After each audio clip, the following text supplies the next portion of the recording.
And now, live from Studio One in Castlebar, it's the Jack McDonald Show.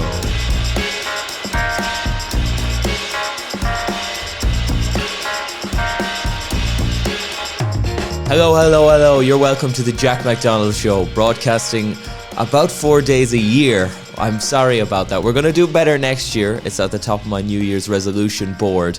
But for now, I'm very delighted to be bringing you another show, and we're recording it and releasing it on December 30th, which is kind of a mad time. It's just in between Christmas and New Year's, so hopefully you have a few minutes to really enjoy what we've put together. Don't forget the Jack McDonald Show is a podcast, and it has a YouTube component as well, so if you like to listen to things on the go, why not go into your favorite podcast app, subscribe, maybe even leave us a 5-star review. That goes a long way. If you're a YouTube person, why not subscribe on the YouTube and give it a like? That would be great. Well, this week we have not one but two guests. In fact, you could consider one of them kind of a friend of the show at this point. We've got Kyle Duffy. Kyle is back for Film Torture. For those of you who have been tuning in for a long time, you know Film Torture. You love Film Torture. It's where myself and Kyle pick out a TV or a film series for the other to watch and come back and say, it was excellent, thank you so much, or what the hell did you just waste 2 hours of my life? This week, we decided to go with the Christmas spin to it, so that's coming up. Kyle subjected me to a film, Krampus. It's a 2015 recent film, and I gave Kyle the delightful pleasure of watching It's a Wonderful Life, a 1948 classic. I love the film. I've just seen it this year, and I'm absolutely in love with the film, so we'll see what Kyle thinks of it. You know, he can break both ways. We all know that. But before we get to any of that, this week we have a fantastic guest, Alan Clarke. Alan is a local Castlebar man, but don't hold that against him. He is a really brilliant character. He does pretty much everything in 24 hours. If you watch his stories, they give you heartburn just watching them, the amount of kind of action he seems to be involved in, from canoeing, hiking, kayaking, to kind of businessy things, like he owns a video production company. He also owns a gin brand, Kookie Gin, and if that wasn't enough, he's gone and started an apparel business. All very interesting. So we talk about all of that and so much more with Alan. Enjoy. So Alan, it's an absolute pleasure to have you here in studio, in CRC's mighty Studio 3. I mean, you're a person who's involved in audio, but you're a person who's involved in so many things. As I look at you, you have the Northern Hemisphere across your chest. It's probably the best place to start, to be honest with you. It's taken up a huge portion of the last year of your life. Tell me a little bit about it. Well, thanks for having me, first of all. I'm probably a jack of all trades and a master of none, but Northern Hemisphere, it was a long time coming. It's something that I've always wanted to do. I didn't know that I was going to call it Northern Hemisphere at the time, but I've always had an ambition to have my own clothes brand. And about, I don't know, was it 18 months ago or 2 years ago, I done a video on Instagram trying on a changing robe, and it went viral and got me a good few followers. And from then on, I always had an ambition to bring out my own changing robe. So I set the wheels in motion to try and bring out my own changing robes. And then anyone that knows me will know that I kind of always go a couple of steps too far and push. You're a bit of an extremist. I push myself too far. So then I said, well, if I'm bringing out a changing robe, I need to bring out a hoodie.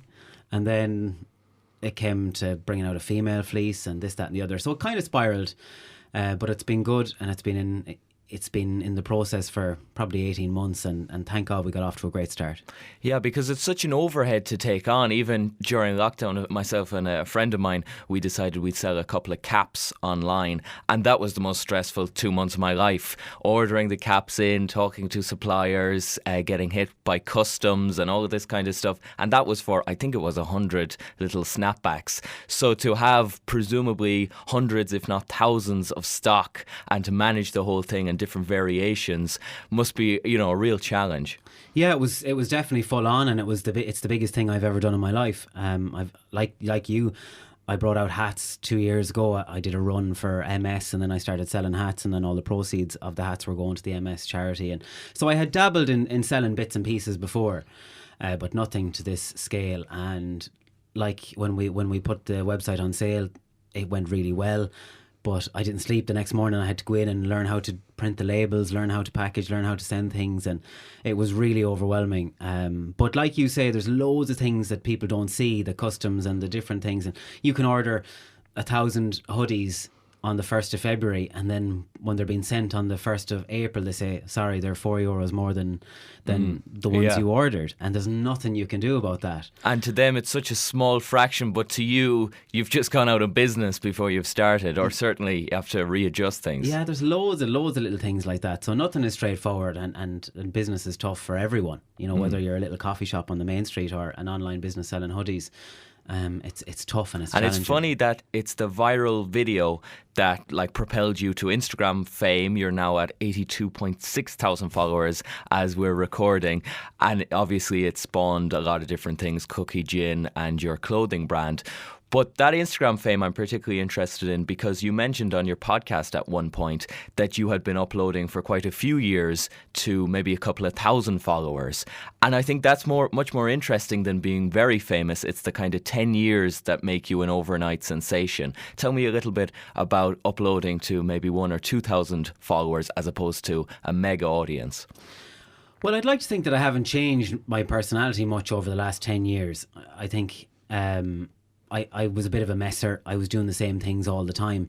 But the thing that really changed for me was Instagram Reels. When I started putting up Reels, my page started exploding.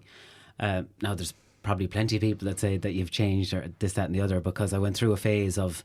when the Reels started working, I went through a phase of... So I went through different phases where I'd be kind of doing sketches on singers, doing sketches on hairdressers and this, that and the other. Then I went through a phase of doing sketches on Instagrammers and influencers. And that's probably what I'm best known for, because they're the ones that went viral. But because they're the ones that went viral, people think that's what started. Do you know what I mean? Exactly. But like you say, I had 6 or 8 years done before that, just doing the same thing, just being a bit of a messer. But 2 things happened. One, Instagram Reels, and one, I became single, which was another thing that I speak about on my own podcast. And with that becomes a lot of freedom to do things and to be more of a messer, because you're not upsetting anyone. Or that was very interesting. You were talking about that on your own podcast, how you'd feel a little bit responsible, that you'd be kind of embarrassing your other half, or even, I suppose, preemptively not creating content just in case you embarrassed your other half. Yeah, for sure. And again, I've said this before, it's not that it ever was a problem, but it would be in the back of your mind. You'd never want to cross the line. Say, for instance, you're going out with a girl and you do some stupid video, and then you're at their Christmas party and you're the lad in the corner that does those stupid videos. You wouldn't like to embarrass anyone. Your man that put the bin on his head or whatever, whatever the viral video was. It's very easy to distill it down, and I was reading Bono has a new book out, and he said the most important journey an artist can make is the journey from, I suppose, self-awareness to kind of absolute ambivalence, that you have to allow your own ego to die in order to be a true artist. And I suppose in the music sense, it's maybe a little bit easier than this new world of Instagram and YouTube, where I think it's very easy to make fun of somebody who starts doing a podcast or uploading on Instagram regularly. You're a much easier target. Yeah, for sure. You're a huge target when you're on Instagram and social media, and with bots and people with fake accounts. It's very easy for them to hide behind and call you out and say this, that and the other. But I think with the music industry and with certainly with social media, you're not allowed to get above your station. You're not allowed to get an ego in Ireland. If influencers were doing what we do in America, that have 10 million followers, yes, or 100 million followers even. But there's this thing, I think, in Ireland where people, which I love, people don't allow you to get above your station. You know? You see obviously all this success at the moment with yourself, Alan, with the clothing, with the gin, all of that stuff. But what is interesting is, I suppose, much like Steve Jobs or one of those people, you dropped out of school. Yeah. As well as that, you say there's been a lot of success. But I wouldn't, and I've always said this, I would never say that everything has been a success. Fair enough, it looks brilliant on the outside, and the brand looks brilliant, and the branding and the launch and everything was brilliant. But there's huge things going on in the background, and there's huge debt, and there's a lot of sleepless nights, and there's a lot of things that didn't work out, So whilst it looks successful on the outside, it's very important to say that not everything went right. Yeah. There's loads of things that went wrong. But yeah, I did. I dropped out of school. School wasn't for me. I found it tough. I was overweight. I was getting bullied a bit. Just didn't really enjoy the homework. Didn't tune in when I was sitting in English class or history class, and I'd be in the class for 40 minutes, and at the end I wouldn't be able to tell you 2 things the teacher said. I just whatever happened to me after junior cert, I was done with school then. Yeah, you're checked out. Yeah. Yeah, I was kind of like that from about first year. I was checked out and signing in and signing out, and it creates a whole headache, and you kind of envy the people who are able to just slog it out. It's a skill in of itself to be able to just stick through school, because the minute you start fighting against it, suddenly your parents are upset, you're upset, and you've kind of lost the run of yourself in a certain context, such that school is so much harder to, I suppose, claw back to the people who are maybe just kind of showing up every day. Maybe they're not comprehending much of the classes. Maybe they're not going to a huge amount of them. But there isn't that friction there that ultimately kind of creates this atomic bomb, which means you either have to leave school like yourself, or certainly take more and more time out like actually I did. I think there's a good saying that I've heard a few times, that you're the average of your 5 best friends. And I had great friends in school, and everyone in my group and my 5 best friends in school were all very grounded, and they were all very good at the homework, and nice lads, not into drinking, not into smoking, not into messing, So it had nothing to do with any of that. But it's I really just didn't enjoy it. And when you're overweight in school as well, I got a really, really hard time for being overweight, and that put me off. I didn't want to get out of bed in the morning. I just didn't want to go into school. I started going on the hop. And when you're leaving school at 16, 17 years of age, when I was 16 or 17, there's a huge... it's a stigma, I suppose. Yeah, huge stigma. Your parents aren't happy about it, and especially in this country. It's funny, we were talking about kind of Irish versus American.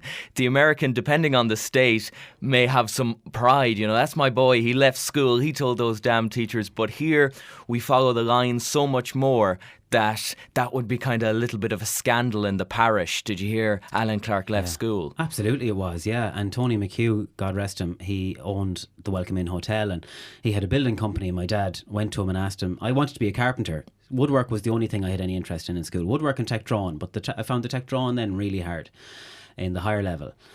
So I went then, and my father got me a job as a carpenter. And he went to the owner of the building company and said, will you work the shite out of him for the week, and he might go back to school on Friday. And he did. It was the worst and best week of my life. But Tony McHugh said to my dad on Friday, maybe school isn't for him. And then Dad never questioned me again then. Yeah. They never brought it up. And my mum would often say, you'll never be stuck for work. Because I was just a worker. Yeah. I just wanted to be out working. And I never stopped since. And you parlayed that, funny you talk of Tony McHugh, into DJing at that very same hotel. Yeah, so I was very lucky with Tony. So I became a carpenter with his building company. We renovated Cosmos, which is now Club Mantra. So we done all the carpentry work in there. That was my first year of my apprenticeship. And then I got to know the DJs and got to know the promoter, Webster, and we became good friends. And then I became a DJ. So then I was eventually able to go and leave the carpentry, where I was making in 2 nights DJing what I would have made in 7 days carpentry. Yeah, and so much easier labour as well, of course. Easier, cleaner work, shorter hours. Yeah. And it's funny, we're in this kind of in the weeds conversation about the locals at Castlebar, but most of your content, or certainly a lot of it, is about Mayo and the kind of the wild Atlantic way and all of that kind of stuff. And certainly when I would have tuned in maybe a year or 2 ago, I would have gone, fucking Mayo, who cares? I'm getting out of this place. But subsequently, I've kind of, I don't know if it's wanky to say, but certainly I've kind of fallen back in love with Mayo, and you realise that it's not a perfect place, but it's damn close in a lot of aspects. I really love Mayo, and I think Mayo is so innovative, and I think we're so far ahead of other counties. And I also have to say that I've never been paid by Mayo.ie or Mayo County Council, or I'm not an ambassador for Mayo professionally. I just love it. So when drones first came out, I bought a drone in Harvey Norman, and this drone I think was about $2,000. I think it was all my life savings at the time. I bought this drone and I started flying drones in Mayo, and a friend of mine from Lithuania said, "What are you doing? What are you filming Mayo for?" He said, "You can't do anything exciting. Everything is brown and green." And I started doing these videos, and they all started going viral, and that's what gave me my big lift on Facebook at the time. I had a good few followers on Facebook, was from doing these viral videos of Mayo, so people would know me for them over on Facebook. And I just love it. Like, what's not to love? Even some of the content I tune into yours the most is when you go out to that little island where they make the whiskey, I think it is.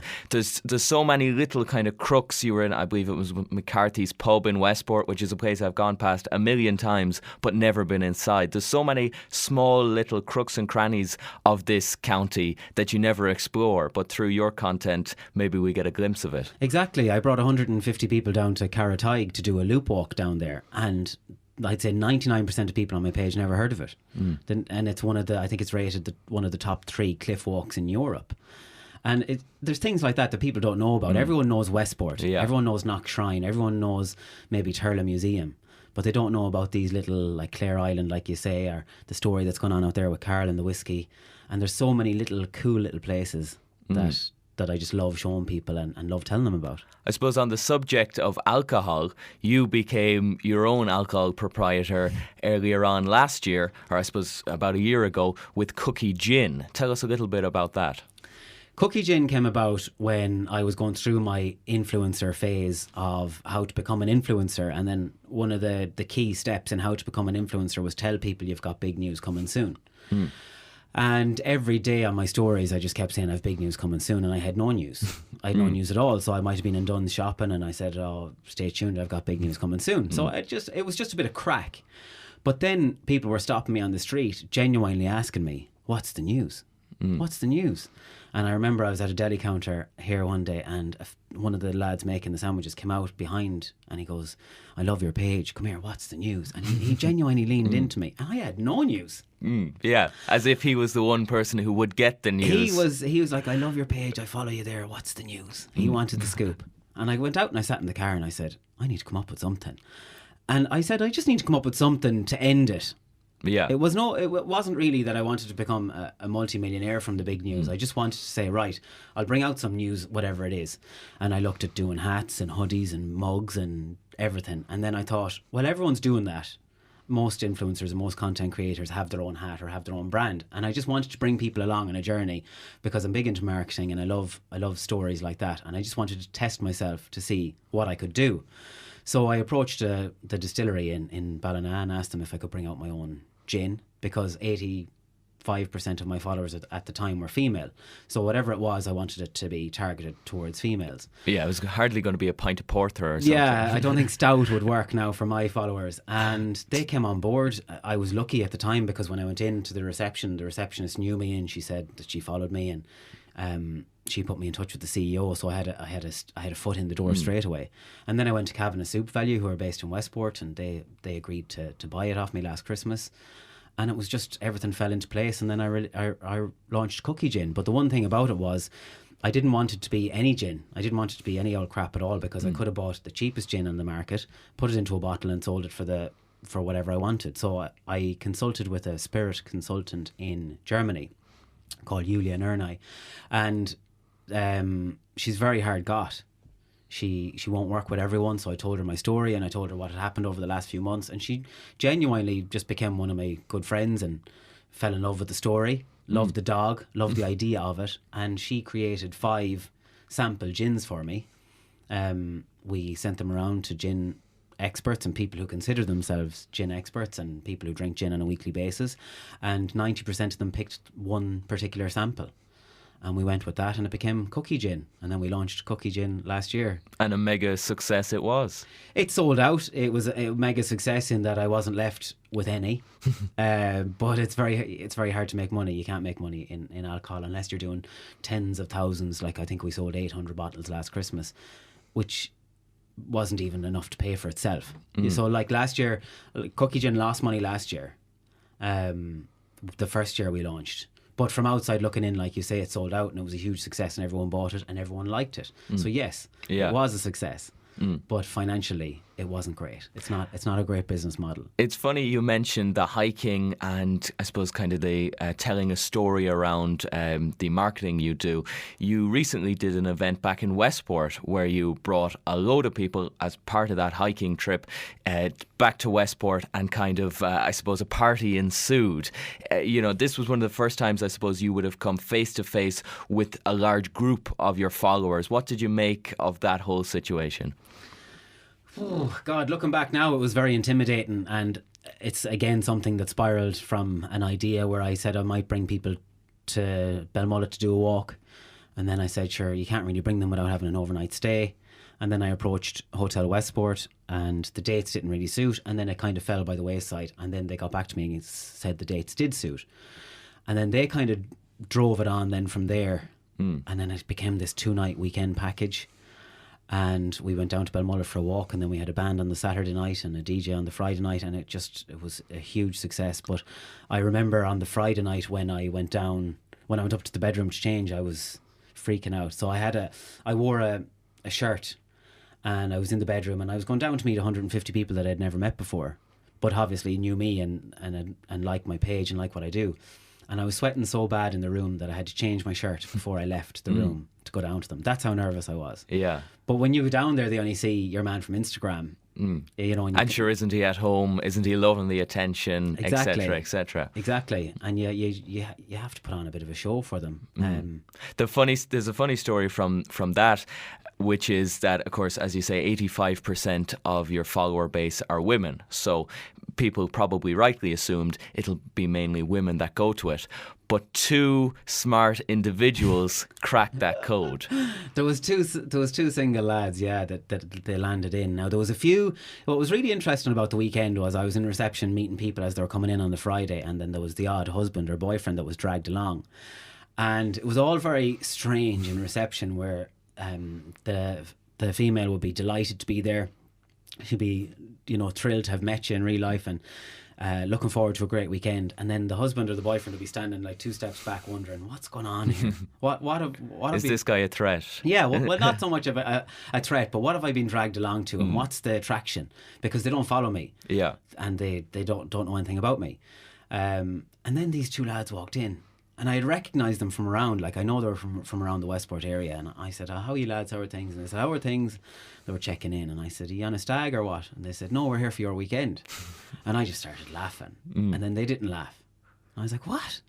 So yeah, they checked in for the weekend. They're only living 5 or 6 miles out the road. Okay. And I don't think there was anything in it like they were there for the women. I think they were there for the crack. They were 2 of the most genuine gentlemen I've ever met, and they could have done serious damage if they wanted. Because they were 2 strapping men. They had everything going for them, and they were just gentlemen all weekend, and that has to be said. And I think, I take my hat off to them and I admire them, because I said, and I've said this on numerous occasions, I wouldn't have been able to do what they did. There's no way I would have went to a weekend with 130 women, knowing that there'd only be 10 men there. But you know what's funny about that? So that scares you, but I assume what would scare them is posting every day on social media, I'm eating my cornflakes, or I'm going to this restaurant or this hiking trail. Posting on social media, even for myself, it's quite a jarring experience, but you manage to do it pretty much every day. Yeah, that's an interesting point, because I was speaking to a radio DJ last week who said that he can't go on his stories. And he's a huge semi-national radio DJ. But I don't think about it too much. I don't think about it. It's a bit like when you're on the radio yourself, Jack. You're talking to yourself. You don't think about how many people are listening. Yeah. You're just having a conversation with yourself, and that's what I do with my stories. I chat away, and I talk about what's happening to me. If I was to sit down and think about how many people view it, or if I was to actually look and say, oh, geez, who's viewing it? I'd probably panic. Yeah. But I don't. I just get on with it and I just do it. Yeah. Keep calm and carry on. Yeah, exactly. Yeah. I suppose another aspect of that is the kind of the Instagram people and the Instagram brigade. You said you rose to a little bit of virality because you made fun of some influencers, but subsequently you've begun to meet more and more of them. And to many people, influencers are these really annoying people who won't shut up about whatever clothes they're wearing or makeup or whatever the event they're going to. What has been your, I suppose, experience of influencers from the inside out? I agree with you. They get a bad rep. They definitely do. It's a touchy subject, and there are so many fantastic people doing great things. And there's so many people out there with great pages that help people on a daily basis, you know, and they don't even know they're helping people. They're just on their page. It might be a girl going to the gym every day of the week, and she's coming on her page on Wednesday saying, oh my God, I really struggled today, and I ate so many calories today. And then she'll just write it off and go again tomorrow. And then on Friday will come and she'll get a gym set, and then she puts it on, and suddenly then she's public enemy number one. So it's not really a problem with the influencer. I think it's a problem with our perception, and there's a little bit of begrudgery. Now, don't get me wrong, I've said this before, there's a few bad eggs in every industry, and there's a few bad people out there, and a few influencers that are a pain in the hole that would just sell their granny for a fiver, basically, you know, and they kind of lose their credibility, I think, a little bit. But then the flip side to that is, if you're a full-time influencer, you have to get paid. If you promote a brand and that brand sells product, you have to be paid for it. Yeah. But I think there's a fine balance. Certainly, I think a lot of them, it goes back to something Ricky Gervais was talking about recently, which is this idea that previously you were famous as a byproduct. So you were a very good writer who became famous, or you're a very good musician who became famous. The Instagram thing is just give me fame right now. So at least for those people who'd sell their granny for a fiver, it's give me fame into my veins as quick as possible. Yeah, a lot of people are in it for the numbers. Somebody said to me last week, I'd be happy if I had 82,000 followers like you. And that's just a ridiculous thing to say. Because if you have 10,000 followers or 15,000 followers or 2,000 followers, you can do the same thing with 85,000 followers. You don't need, the numbers are nonsense. You know, you can have 200,000 followers and not have any engagement on your page. So I wouldn't get bogged down on the numbers too much. But it's an interesting topic, and they do get a bad rep. But unfortunately, you know, I think it's you won't be cornered on it. You don't want to make any enemies. No, I don't mind. I'll say it as it is. I don't mind. It's been difficult for me because I left my job in May, you know, and then I do a couple of gigs, and then people are saying, oh, look at you now. But what do you do? Yeah. You have to get paid. Like, you have to pay the bills. Yeah, because if you were queuing at the Dole office, they'd say, sure, you're famous. Why are you here? Yeah. You know, stealing from the state. So, you know, you're damned if you do and damned if you don't. It's one of those things. It's hard to win. I just, personally, I try to stay as real as I can. If I'm having bad days, I say it, or, you know, I mightn't go on about as many bad days as I'd like to. I try to stay positive. But that's kind of endemic in the whole social media thing, is if you're feeling good, you're kind of inclined to post. But if you're feeling really shit, maybe feeling bloated, or you know, some girl hasn't texted you back or whatever, you're less likely to go online and go, listen guys, I'm feeling really shit about myself right now. Yeah, you are less likely to do it. But I think people like to see the realness as well. Nobody wants to see somebody living their best life all day long, because it's just not real. Yeah. You know, and you see some people going from hotel to hotel to hotel to hotel, and they're all these PR stays, and it's brilliant. They're not paying for anything, but they're also not getting paid for it. And there's I could be in a different hotel every night of the week, but it would cost me money. It would cost me to get there, and then I'd have to buy food, and and then it's just a big charade. Like, you're just doing it for the content, and you're doing it to look like you're something. Yeah. I do it the odd time, for sure, and I enjoy it, and you know, it's a perk of the job. And then of course you'd get branded like Alan One Night, Clarke, or all these nicknames would start popping up, because it would become very evident that all your man does is stay in hotels. So you have to kind of vary it up. Yeah, there are some people that are just mad for gigs, love gigging every day of the week, sell, and part of me admires them. I'd love to be able to do that, and I'd love to be able to, you know, take as much money out of this as I can, because it's not going to last forever. But I can't. I just, it's not in me at the moment. Whether it comes or not in the future, I don't know.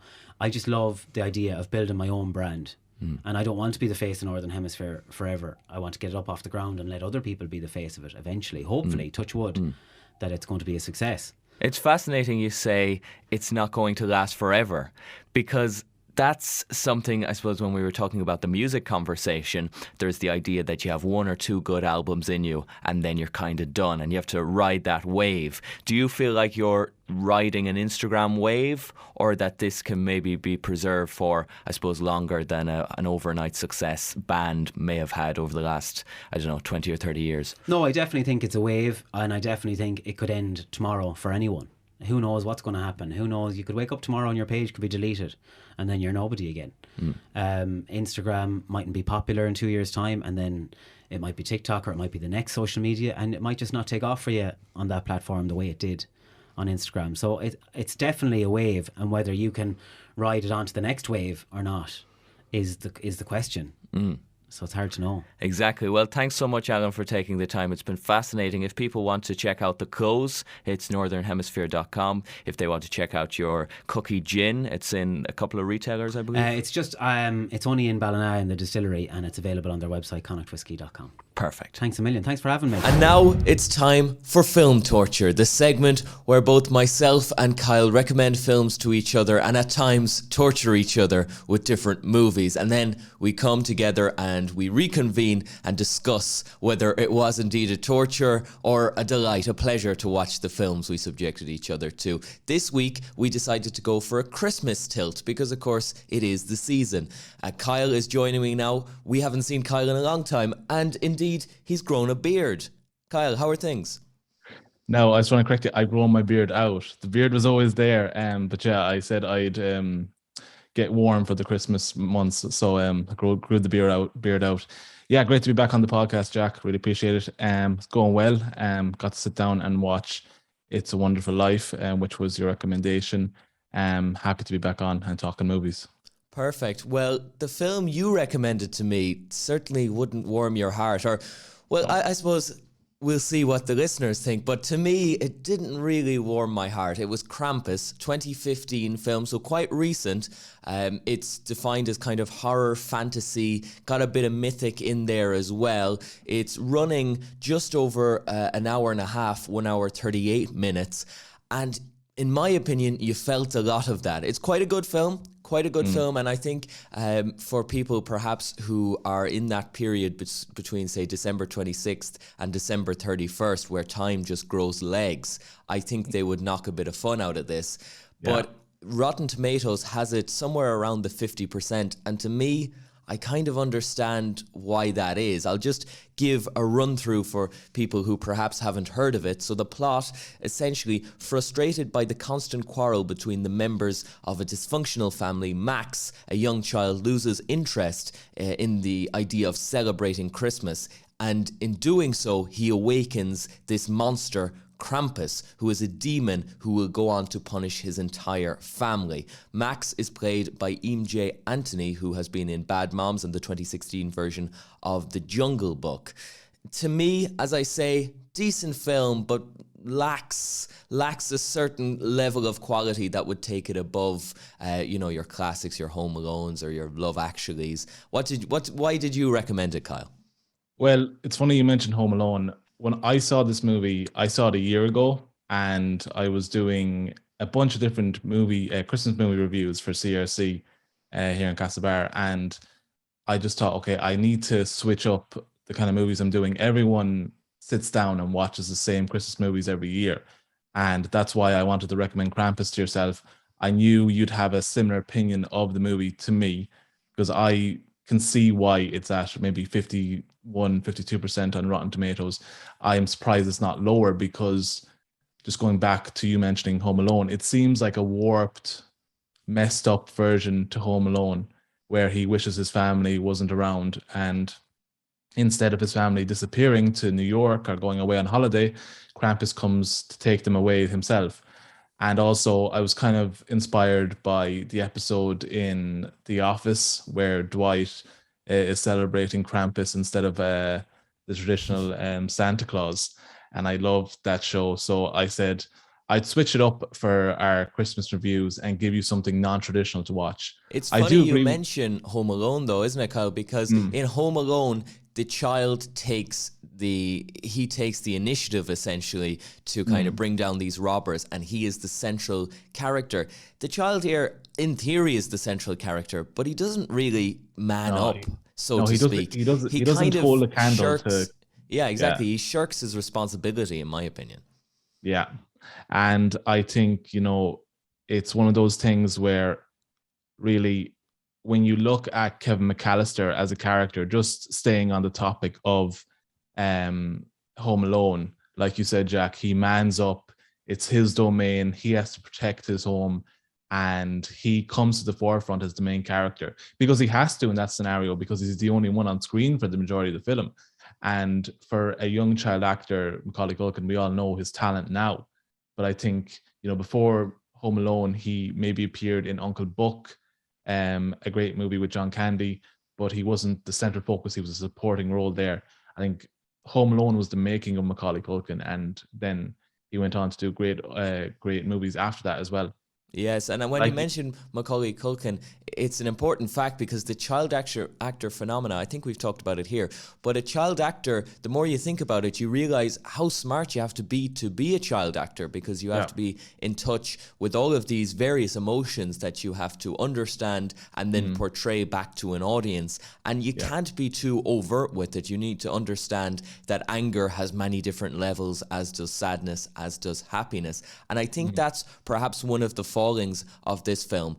The first few minutes are nice, they're like a warm hug or something, but when it descends into the more, I suppose, emotionally scary parts, the child actor who we have here, J. Anthony, while there's nothing to be said of him. He's an okay actor, but he certainly isn't of the level of a Macaulay Culkin to really bring this film to another level that it probably could have reached with, say, a few cast kind of adaptions. Yeah, and like you mentioned, I think we keep on going back to that example of Macaulay Culkin on screen, but it's a great example to lead by and to look at for a movie like this. I see Krampus as a movie that has samples of a lot of different holiday classics in it.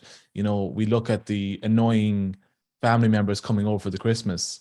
There's elements of National Lampoon's Christmas in there. Christmas with the Cranks. Yeah, Christmas with the Cranks. Like, there's formulas that we've seen in Christmas movies before in Krampus. But like you mentioned, when you have a child actor and they're not able to go to the range of emotions that the likes of Macaulay Culkin was able to do. Macaulay Culkin was a young child actor in that movie, but he was able to give us a range of emotions that made us feel like he was an adult, that it was someone that we could gravitate towards. And obviously kids watching that movie would gravitate towards him because he's a kid alone on Christmas and he's doing everything that we would maybe want to do, But I think the actor of MJ Anthony in this movie, he, like you said, he makes his wish. He brings the wrath of Krampus down on his family, and then it's kind of up to his mom and dad and the parents and the adults to remedy the situation. Yeah, And he kind of stands in the corner like, "Oh, I'm so sorry. I shouldn't. I'm so sorry." But there's very what little. What did they do? I'm sorry. I'm after killing my sister. Oh, I'm so sorry. My oh, uncle's well, getting I shot suppose at. I'll be better next year. Yeah, it's quite an odd way to frame that, because we're all invested in what should be the protagonist, i.e. the child, but Max, the child, doesn't seem to have the same idea we do in terms of responsibility. Yeah. I think, to be honest with you, it's a fine film if you are sick of the same rotation as I have kind of got. Christmas with the Cranks, Home Alone, all of these films that we all kind of, I'm sure, have in rotation. It's a good one to maybe add in there. But I would say if you're watching it with the family, don't be offended if a few of them get up halfway through, because if I wasn't watching it for this, I certainly would have probably turned it off after about 30 minutes. For me, in terms of a score, say out of 5, I'd probably give it maybe 3 stars, which is a solid score. And I think, to be honest, Jack, I was expecting a lot worse. I didn't give you this just to make you give a bad review. I wanted to actually, because I think this had potential to be a good movie, to be a great Christmas movie, but I think, going back to the character development, the fact that there wasn't enough character development in the movie for the main character, for the main role with MJ Anthony. I'm surprised you're giving it a 3. So it's good to Well, know I'm that in a you festive mood, Kyle. Okay, Yeah. I'm in and you chose a studio picture, which I always like because Yeah. for a while there it was like, well, he's a Welsh farmer. On the side, he's a part-time filmmaker and chip maker. He made this film with about £3 in his bank account. Watch it. So this time it was distributed by Universal and Lionsgate. So fairly good. Now, if we move on to It's a Wonderful Life, Kyle, this is the one that I told you to watch. 1946, in my opinion, a classic. What did you make? Yeah, I think, right now in today's film industry, it's a classic. When you look back, and I was reading some of your notes and we were compiling notes together, it wasn't a classic to begin with. Just looking at the runtime as well, just before I get into that, 2 hours and 10 minutes. If you had trouble sitting through Krampus with 1 hour and 38, there was times where I was thinking, okay, let's just get to the main story in this. But for a 1946 release, I enjoyed it. There was elements of overacting in it. There's times when Jimmy Stewart is practically screaming most of his lines.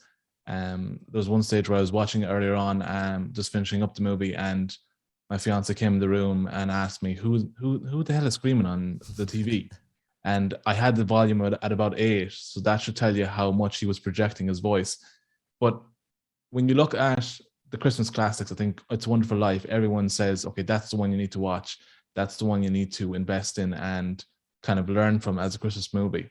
We've seen this movie and the plot of this movie adapted into TV shows over Christmas specials. Whether it was Mrs. Brown's Boys, American Dad, different movie elements as well. So it is a celebrated movie, but for its initial release, it didn't do too well. It had, from notes I'm seeing here, it had a budget of 3.18 million, and it only made 3.3 million back. And it was the end of Frank Capra's career as a director, which is sad to see. It because bankrupted him. Yeah, essentially it bankrupted him. And apparently the story goes he was at a cocktail party about around 1972, and it was brought up to him that It's a Wonderful Life was having this resurgence, and he was surprised. But he was also saying, well, yeah, I mean, it is an incredible film I'm after producing there. And for some reason, at the time, it didn't get the reviews it probably should have. In terms of the actual plot, just to go back a bit, so we followed the story of George Bailey, who is saved from a suicide bid by an angel on Christmas Eve. And essentially what the angel does is show him what life would be like if he never existed. Of course, it all unfolds in this small town of Bedford Falls. And so the angel takes him back on Christmas Eve 1946, just after the war, but shows him what life would be like, what life would be like if there was never a George Bailey. And of course, George's big thing is that he's a giving, loving person. He wanted to travel the world, explore, see the world. He didn't want to stay in a small town, but because of other factors, he ended up staying there. In fact, we have a clip now. Mary, I know what I'm going to do tomorrow and the next day and next year and a year after that. I'm shaking the dust of this crummy little town off my feet, and I'm going to see the world. Italy, Greece, the Parthenon, the Colosseum. Then I'm coming back here and go to college and see what they know. And then I'm going to build things. I'm going to build airfields. I'm going to build skyscrapers 100 stories high. I'm going to build bridges a mile long. So, in my opinion, Kyle, for all of those factors, personally, I found it fascinating, this kind of meditation on small town life. Should you go to the big city? I don't understand how yourself or any of the other reviewers wouldn't give it 5 out of 5. I thoroughly enjoyed it. Yeah. Well, overacting aside and the long runtime aside, you can see lessons to be learned and like relatable stories in this. Like you mentioned, George Bailey in this movie wants to go out and travel the world, wants to see the world, wants to get out of this small town routine and doesn't want to get stuck in his hometown. I think, if we look at if we look at people who, lads who graduated with us from like college or like lads we did the Leaving Cert with, think everyone wants to kind of go out and travel and like see the world before they actually settle down in a 9 to 5 job. Well, especially now, there's this feeling of like Yeah. to hell or to Connacht, Yeah. never go to a small town, get out quickly, go to college, and then get out of Ireland altogether, which is a really, it's an emerging thought in the last kind of 15, 20 years. I suppose it's always been with us Irish. So it should probably resonate from an Irish perspective, especially because at least there seems to be something in the Irish DNA that wants to run from a small town, Yeah. And on top of that, the movie is, like you said, it's a beautiful movie. The conversational pieces and the writing, it's natural. You don't feel like the writing isn't stunted or rigid. You feel the conversations are real conversations, and that's sometimes hard to do, especially with older films where they would have certain elements of, okay, we need the plot over the writing or something like that. But every conversation on screen, George Bailey felt like a real person, and Jimmy Stewart did a great job of encapsulating and living in that character. So, and it's funny as well, of course, we're talking about Macaulay Culkin's ability to purvey emotion. The same has to be said for James Stewart. And the story behind this is incredible, because what James Stewart is portraying is basically a descent into suicidal ideation and ultimately a failed suicide attempt. But James Stewart, before, in his acting career beforehand, was basically a light entertainer. That was his remit. That was his raison d'etre. So to go towards these dark kind of corners of the human mind and portray that, especially after the war, was something that was considered a little bit dubious. He had just spent 4 years over actually fighting on the front line. So this was his first film back. And I suppose a lot of us like to pat ourselves on the back nowadays in the 21st century and go, we're so open-minded about suicide. We share things on Instagram. We have support lines. But back in the day, suicide was a much more contentious topic to bring into public discussion. And for Stewart to do it along with Capra and the rest of them, it is actually quite a revolutionary film, but it probably isn't seen in the right light by us looking back at it now. Yeah, and like you said, the plot of the movie, those themes and tones didn't mesh with the society and the political views of post-war society in America at that time, and cost, like we said earlier on, initially cost Frank Capra his career in directing, his studio, his kind of reputation around this movie. And it's not until society changed and we kind of progressed, like you mentioned, our views on topics like this progressed, and we were willing to talk about it, that right now anyone who looks at It's a Wonderful Life wouldn't bat an eyelid at the suicide attempt or or that kind of scene where he's on the bridge where he's drunk and he's kind of contemplating his life and what he should do. And just going back to Jimmy Stewart and his acting ability, you said, and you made a great point, he was known for his entertainment factor and comedy. And I think that's why, when I was watching those scenes on the bridge, like, I didn't feel a sense of dread from him, because he has this jovialness about him anyway. I think he has this charisma on screen and this likability that you feel, oh, everything's going to be okay with this character either way. So maybe that's why, I was kind of lost in those scenes. But overall, like you mentioned, this is a classic Christmas movie for a reason. It is a kind of like a template, I think. And when you have multiple different shows, different movies taking inspiration from a movie like this, it's hard for reviewers like ourselves not to listen and not to pay the respect to this movie it deserves. Certainly. And I mean, whatever about Jimmy Stewart, he does a fantastic job. But we need to give a minute then to Donna Reed, who does just as good a job, if not better, because it's a different role. It's a starring role, yes, but it's much less speaking. She has way less authority over the story than some random fella who comes down and claims to be a guardian angel. James Stewart is listening to him way more than he's listening to his wife. But she's playing this kind of eternal mother figure. And I mean, of course, we must say as well, she is beautiful throughout the film. It's a fantastic portrayal by Donna Reed that perhaps didn't get the same amount of kudos that Stewart's did. Well, every time she was on screen, I really liked her character. She came across very likable in all her scenes, and like you mentioned, it's hard not to fade in the background when you don't have many lines as you're starring, as the actor you're starring alongside, and you know, she plays a dutiful wife, but also she has a personality of her own. There, she doesn't do things just for George Bailey's sake. She has her own mind, and the things she wants are in line with the things he wants as well. But overall, like you said, a great performance from her as well. Yes, and of course she's known then for her role in Dallas about 20 years later, which is interesting. And both of them had fantastic, phenomenal careers.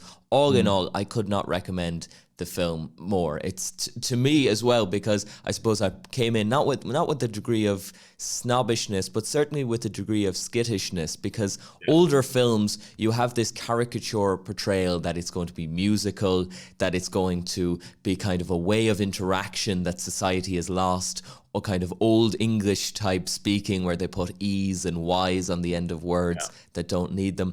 But in fact, in my opinion, this is more to the heart rate and to the pulse of society at the moment than any film being produced in 2022, because it hits on so many themes that are constantly in the media. I mean, it feels like you wake up and immediately you're hit by the news talking about people emigrating, people wanting to leave.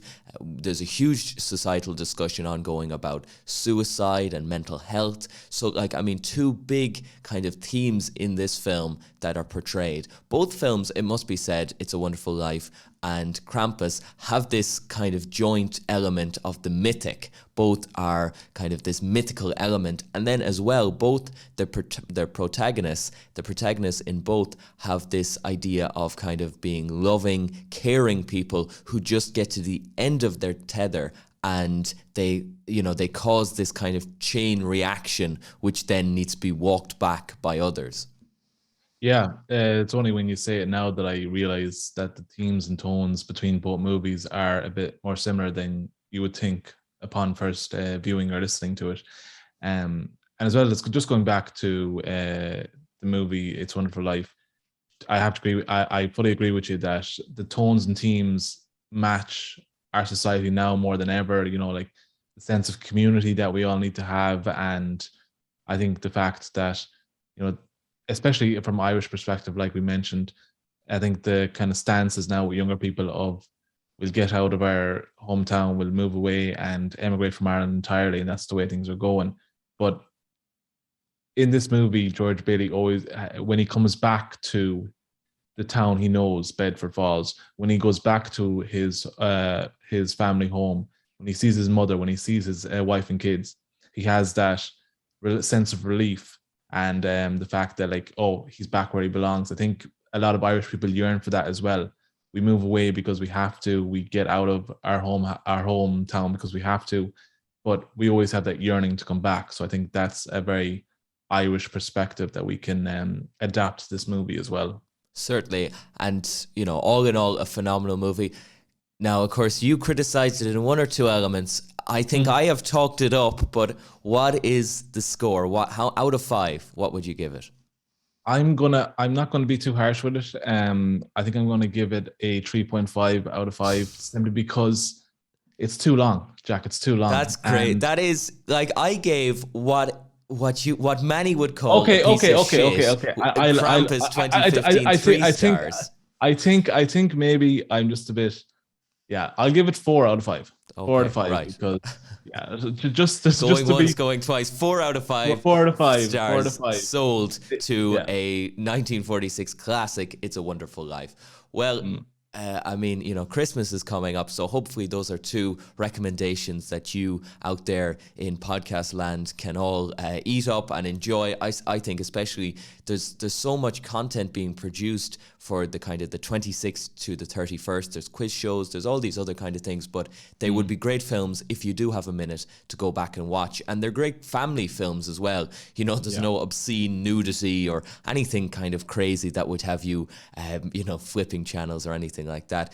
As always, thanks so much, Kyle. You can check out Kyle's podcast, Is It Recording, by Kyle Duffy. Kyle is working on a Christmas episode right now, so if you're stuck for something to listen to in between all that great watching, have a listen. Thanks so much, Kyle. That's it from us, folks. Thanks so much for spending a bit of your Christmas with us. Thanks to Kyle for taking the time to watch It's a Wonderful Life. I still maintain what a fantastic film. I think Kyle maybe needs to have his senses realigned. Thanks to Alan for his fantastic interview. We'll see you in the new year.